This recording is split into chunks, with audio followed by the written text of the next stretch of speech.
ఒకటి కాదు రెండు కాదు, శాశ్వతంగా 200 టీఎంసీల గోదావరి జలాలను తరలించుకుపోయేటువంటి కుట్ర జరుగుతూ ఉంది.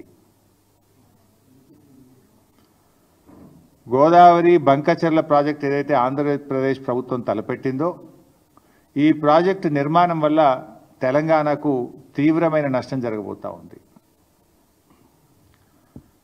పైకి ఏం మాట్లాడుతున్నారు, ఏముంది ఏదో సముద్రంలో కలిసే నీళ్లు తీసుకుపోతే తప్పేంది అని మాట్లాడుతూ ఉన్నారు. మరి గోదావరిలో అన్ని నీళ్లు ఉన్నదే నిజమైతే, సముద్రంలో కలిసే నీళ్ళు అయితే మరి తెలంగాణ రాష్ట్ర ప్రభుత్వము గోదావరి మీద ప్రాజెక్టులు చేపడితే ఎందుకు మోకాలడ్డం పెట్టినరు? తెలంగాణ ప్రభుత్వం చేపట్టిన ప్రాజెక్టులను రద్దు చేయాలని, అనుమతులు ఇవ్వొద్దని ఆ రోజు కేంద్ర ప్రభుత్వానికి లేఖల మీద లేఖలు ఎందుకు రాసిండ్రు? ఇదే చంద్రబాబు నాయుడు గారి ప్రభుత్వము ఆ రోజు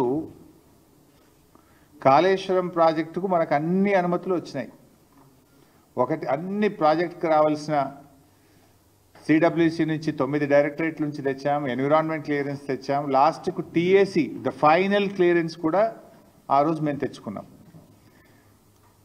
ఇదే తెలుగుదేశం ప్రభుత్వం ఆనాడు 2018లో అధికారంలో ఉన్నప్పుడు కేంద్ర జలవనరుల శాఖకు రాసిన ఉత్తరం ఇది. ఇందులో చాలా స్పష్టంగా ఏం రాస్తారంటే, Kaleshwaram project unilaterally without approval from FRMB, Apex Council or CWC against the provisions under section 84(3), 85(d) of AP Reorganization Act 2014. As per 11th schedule at para 7 of AP Reorganization Act 2014, no new projects based on water resources arrived at based on appropriate dependability criteria on Godavari or Krishna rivers can be taken up by the state of Telangana or state of Andhra Pradesh without obtaining sanction from Apex Council.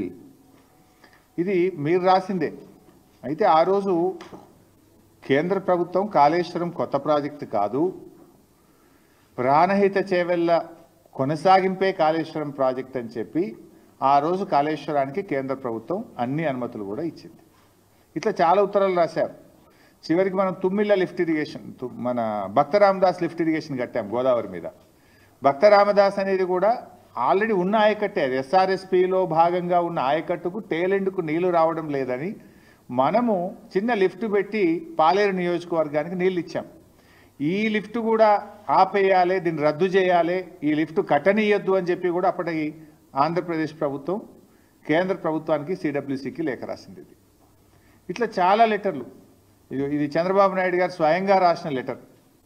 మీరు పాలమూరు ఎత్తిపోతల పథకానికి అనుమతి ఇవ్వద్దు, దిండి ఎత్తిపోతల పథకానికి అనుమతి ఇవ్వద్దు, ఇది కొత్త ప్రాజెక్టు, మీరు ఎట్లా స్టార్ట్ చేస్తారు, దీన్ని ఆపాలి అని చెప్పి స్వయంగా చంద్రబాబు నాయుడు గారు ఆయన ఓన్ హ్యాండ్ రైటింగ్తో రాసిన letter.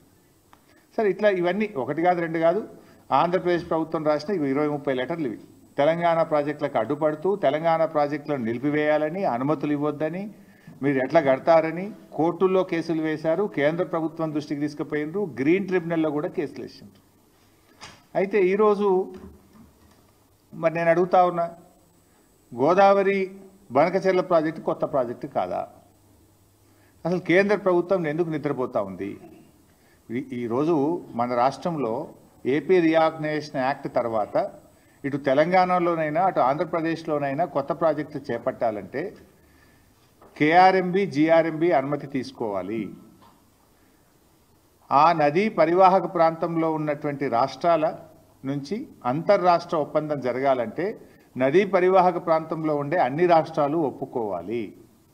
Number 3, AP reorganisation act ప్రకారంగా అపెక్స్ కౌన్సిల్లో కొత్త ప్రాజెక్టు అనుమతి పొందాలి. Number 4, central water commission clearance తీసుకోవాలి. నంబర్ 5, ఎన్విరాన్మెంట్ క్లియరెన్స్ తీసుకోవాలి. ఏ అనుమతి కూడా లేదు. ఇప్పుడు గోదావరి బనకచెర్ల ప్రాజెక్టుకు ఏ అనుమతి లేదు. నేను పైన చెప్పిన దాంట్లో ఏ ఒక్క అనుమతి లేకుండా నియమ నిబంధనలన్నీ బుల్డోజ్ చేస్తూ కేంద్రం జుట్టు తన చేతుల్లో ఉంది అని చెప్పి ఇష్టారీతిన రాత్రికి రాత్రి ప్రాజెక్టు రూపకల్పన చేసి ఇవాళ టెండర్లు పిలిచి ముందుకు పోతా ఉన్నారు. ఇది ఎక్కడి పద్ధతి అని నేను అడుగుతా ఉన్నా. అంటే మేము కాళేశ్వరం కడతానో, భక్తరామదాస్ కడతానో, మేము పాలమూరు కడతానో, దిండి కడతానో, ఆ రోజు కేంద్ర ప్రభుత్వానికి లేఖలు రాస్తారు, సిడబ్ల్యూసీకి లేఖలు రాస్తారు, గ్రీన్ ట్రిబ్యునల్లో కేసేస్తారు, హైకోర్టులో కేసేస్తారు, సుప్రీంకోర్టులో కేసులు వేసి మోకాలు అడ్డం పెట్టే ప్రయత్నం చేస్తారు. కానీ ఇవాళ మీరు మేము కట్టిన అన్ని కూడా పాత ప్రాజెక్టులు. పాలమూరు అయినా ఉమ్మడి ఆంధ్రప్రదేశ్లో స్టార్ట్ చేసింది, కాళేశ్వరం అయినా ఉమ్మడి ఆంధ్రప్రదేశ్లో స్టార్ట్ చేసింది. కానీ మీరు ఇలా కొత్త ప్రాజెక్టును నియమ నిబంధనలన్నీ కూడా ఉల్లంఘించి ఇవాళ ఆంధ్రప్రదేశ్ కడతా ఉంది. ఇది జరుగుతూ ఉంటే మరి మన ముఖ్యమంత్రి గారు పోయినసారి అసెంబ్లీలో మాట్లాడిన రేవంత్ రెడ్డి బడ్జెట్లో మనకు గుండు సున్నా పెట్టినరు, మన ప్రాజెక్టులకు అనుమతిస్తలేరు, మనకు ఏమీ రావడం లేదు, నేను నీతి ఆయోగ్ మీటింగ్ను బైకాట్ చేస్తున్నా అని చెప్పి అసెంబ్లీలో చెప్పిండు. ఏమిచ్చిండ్రు?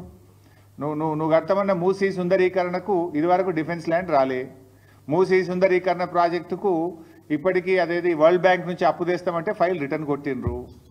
ఏది నీ మెట్రో రైలుకి ఇంతవరకు అనుమతి వచ్చింది లేదు. నువ్వు ఆ రోజు బడ్జెట్లో అయితే గుండు సున్నా, నువ్వే నీతి ఆయోగ్ మీటింగ్ బహిష్కరిస్తా అన్నాడు. మరి నిన్న నేను పొద్దుగాలనే అందరికంటే ముందు పోయి కూర్చున్నాడు. నిన్న నీతి ఆయోగ్ మీటింగ్లో అందరికంటే ముందు పోయి రేవంత్ రెడ్డి రాత్రే పోయిండు, పొద్దుగాల ఫస్ట్ కూర్చున్నాడు, మంచి రాముడు మంచి బాలు లెక్క కూర్చున్నాడు. నేను అనుకున్నా దీని గురించి మాట్లాడతాడేమో, ఈ గోదావరి బంకచెర్ల ప్రాజెక్టును గట్టిగా ఎదిరించడానికే పోయిండేమో, నిలదీయడానికే పోయిండేమో ప్రధానమంత్రిని అని నేను అనుకున్నా. కానీ చూస్తే అసలు ఈ ప్రాజెక్టు గురించి మాట్లాడిన సందర్భం కూడా లేదు. ప్రధానమంత్రిని వ్యక్తిగతంగా కలిసి కూడా ప్రెస్ నోట్ రిలీజ్ చేస్తే దీని మీద మాట్లాడిన పరిస్థితి లేదు. ఏం జరుగుతూ ఉంది? రేవంత్ రెడ్డి మాట్లాడాడు, ఉత్తమ్ కుమార్ రెడ్డి అయితే అసలే మాట్లాడాడు. ఏం చేస్తున్నట్టు? నీటిపారుదల శాఖ మంత్రి ఏం చేస్తున్నట్టు? ముఖ్యమంత్రి ఏం చేస్తున్నట్టు? ఈ రాష్ట్రానికి ఇంత తీవ్రమని నష్టం జరగబోతా ఉంటే ఎందుకు స్పందించరు? ఇవాళ మనకు గోదావరిలో 959 టీఎంసీల నీళ్లను బచావత్ ట్రిబ్యునల్ మన రాష్ట్రానికి ముఖ్యంగా తెలంగాణ ప్రాంతానికి కేటాయించింది. మరి ఆ 959 టీఎంసీలను మనం వాడుకోవాలి కదా. ఇవాళ పైకి ఏం మాట్లాడుతున్నారు? లేదా ఇవి సముద్రంలో కలిసే నీళ్ళు అంటున్నారు. సముద్రంలో కలిసే నీళ్లు కావివి. తెలంగాణ రాష్ట్రం వాటిని వాడుకోలేదు కనుక, పూర్తి స్థాయి వినియోగంలోకి తేలేదు కనుక ఆ నీళ్లు కిందికి ప్రవహిస్తూ ఉన్నాయి. రేపు తెలంగాణ 959 టీఎంసీలు పూర్తిగా వినియోగించుకుంటే అక్కడ నీళ్లు ఉండవు. దీని వెనుక ఉన్న కుట్ర ఏంది? ఇవాళ ఇప్పటికే ఆంధ్రప్రదేశ్ గోదావరి నది మీద ట్రిబ్యునల్ వేయాలని చెప్పి సెక్షన్ 3 కింద కేంద్ర ప్రభుత్వానికి కంప్లైంట్ చేసింది.